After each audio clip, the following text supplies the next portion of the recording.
Hi everyone, welcome back to my channel. Today we are making hot sauce and we're making it from scratch. So it's going to take a few days or weeks before we complete the whole thing. We're making this because we harvested a lot of peppers. We harvested some jalapenos, red peppers, chili peppers, or cayenne peppers, which I'm already dehydrating. But let me show you. We already have a whole bunch of these being dehydrated that I'm going to use to make just regular pepper flakes. Some habaneros, some cayenne peppers, jalapenos. What we're going to do is to ferment these because I wanted the lactose fermentation, which brings out the whole entire flavor of the food. I love fermented food and all the health benefits that comes with fermented food. To start, make sure you put on your gloves. And yes, you have to wear gloves when you're touching peppers. I'm used to touching hot peppers. You want to take out the stems. I have a quart mason jar here and I'm not taking any of the seeds out. Cut it in half and I'm just going to cut and throw in. These have already been pre-washed. I'm leaving all the seeds in. You can choose to take out the seeds, but I don't mind the seed because eventually they're all going to be blended up. I'm also adding some green ones. Now you can ferment these with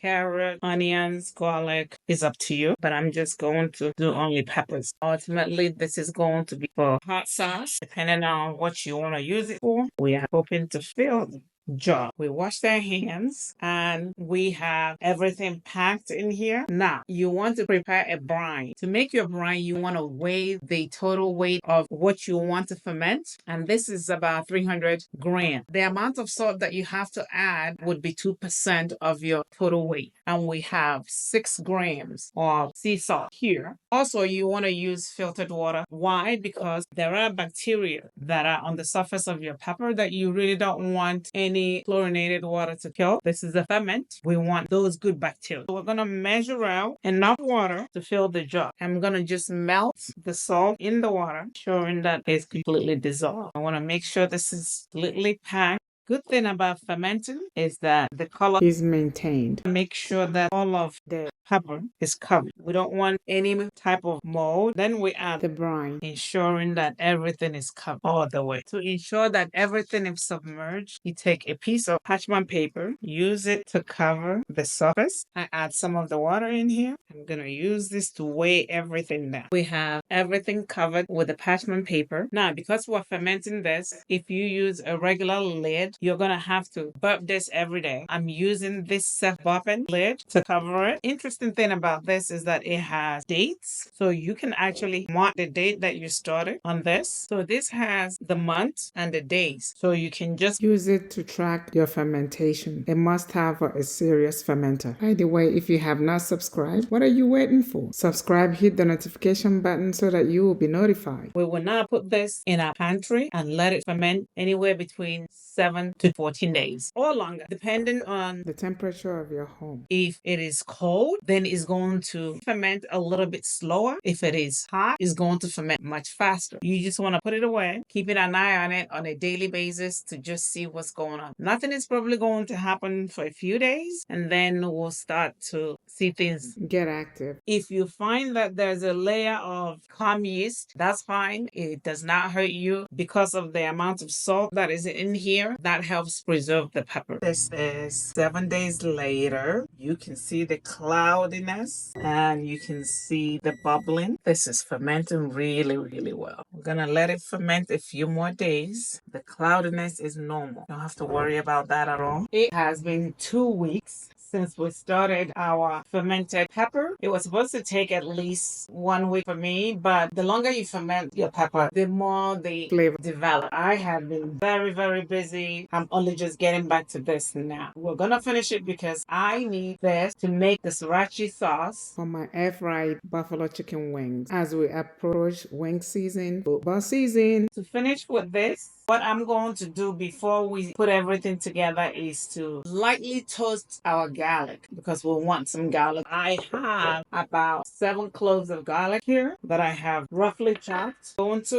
grab a pot, and this is avocado oil, so you can pick any oil of your choice or neutral tasting oil. I like avocado oil, olive oil, and coconut oil. So I'm gonna just put a small amount here because we're gonna add this oil to the sriracha sauce. So we're gonna throw it in there, go over to the stove top and toast it a little bit. Be careful because it doesn't take long for the garlic to toast. You don't want it to burn. If you let it burn, it will become bitter. And you don't want to leave this and just go and do something else. You just want to keep an eye on it and toast it. This happens really quickly. And remember, this is your sriracha sauce. You can add whatever herb or flavors that you want. I can tell you, this smells really, really great. The aroma is incredible. Interesting thing is that sriracha sauce has been really scarce lately. For some weird reason, they are finding it difficult to grow as much pepper to produce, amongst other things that are becoming scarce lately. Once you know how to make this, you never have to worry. Of course, you can grow your own pepper at home and don't ever have to worry about the scarcity that is plaguing us right now.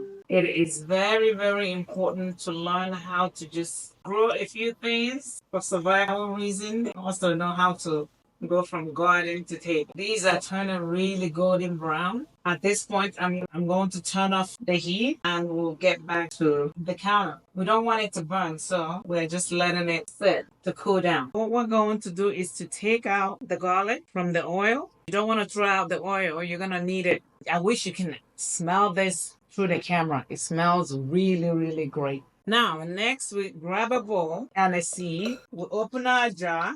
Oh, it smells really good. And then we remove the top. We use the parchment paper to cover it. You can use grape leaf. You can use, actually, when you use grape leaf, it actually gives it a whole unique taste. This is also another way of doing it. So we're going to discard this. You can try tasting it and see how it tastes. This has been fermenting for 2 weeks. Sriracha sauce is more of a sweet, tangy, hot sauce. It is tangy because of the fermentation, sweet because you add sugar, honey, or sweetener. And of course it's hot because we're using hot. Let's just sieve this out. Add into the blender. Don't throw away the liquid. Add the roasted garlic. You could have also fermented your garlic with the pepper, but I didn't. Then blend.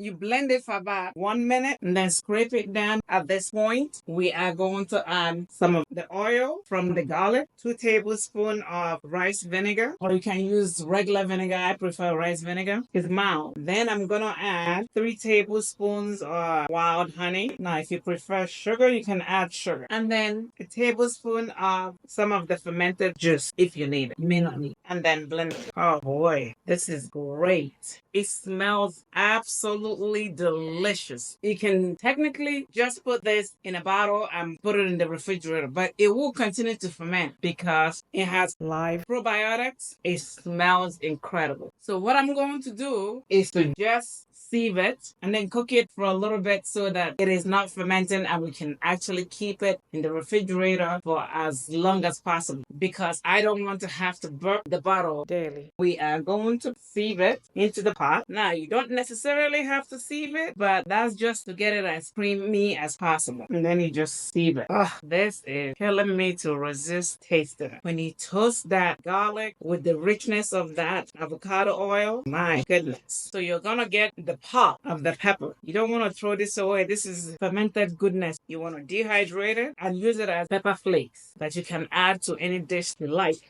If you do not have a dehydrator, you can always put this in the oven. Set your oven at about 190 degrees Fahrenheit and roast it overnight or till dry. I'm just going to put this on my dehydrating tray with the parchment paper on top. Can't really waste anything. Now let's look at the sauce. Wow. Look at how good this sauce looks. It's actually very thick, but I'm just going to put on a stove top for about 1 or 2 minutes to heat it up to make sure that it stops fermenting. We are done. We are just going to let it cool down and then we'll bottle it up. For that, let's do a taste test. You can actually see how thick this is by the way it actually coats the back of the spoon. Now you can use this on omelets, on anything that you use a sauce for. I can't wait. It is really, really thick. and it actually gets to thicken up more as it cools down. So let's try it. Delightful.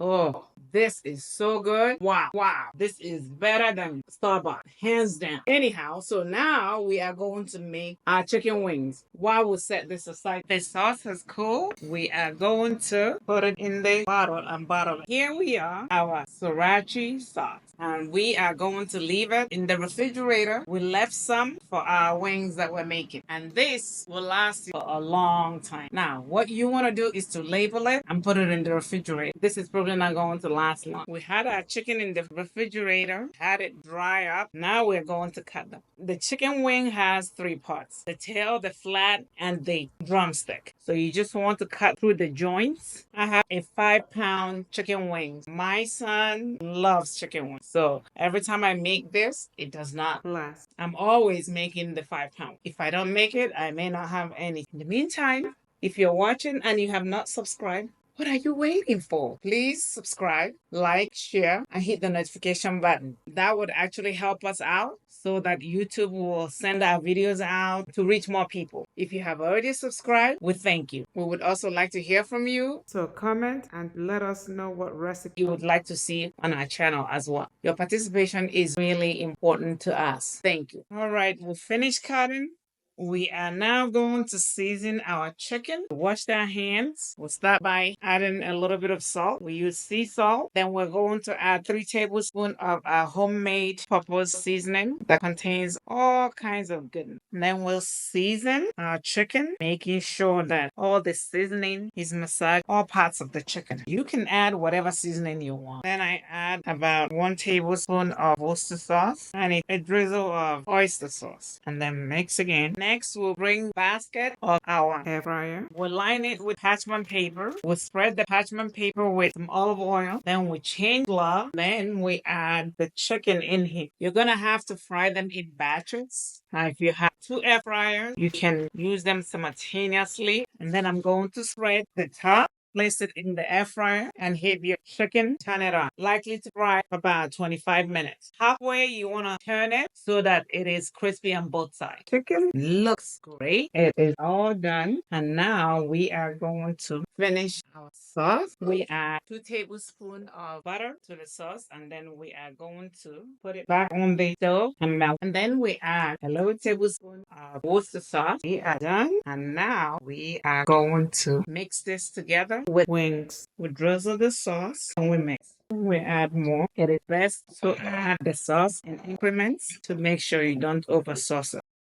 We are done. Here we go. Beautiful. Smells amazing. Now, personal taste test. I am going to be enjoying this with my baked sweet potato. I have some purple sweet potatoes here, which I love, but I'm going to splash some sriracha sauce on it. And here we go. This is so good. You don't need anything else. Now for the chicken. The chicken is air fried. The purple potatoes are baked. This is so good. I had to lick my finger. I'm telling you, I prefer the air fried chicken. It is moist. It is juicy, yet crispy on the outside. Crunchy, and the taste is amazing. Also, I think because this is a homemade sriracha sauce, this thing is leveling up. It's taking it to the next level. This is so good. Amazing. Incredibly delicious. Try it at home. You will not be disappointed. If this video has been of value to you, please like, share, subscribe, and hit the notification button so that you will be notified when we upload new videos. This is Dr. Okeke. Thank you. God bless.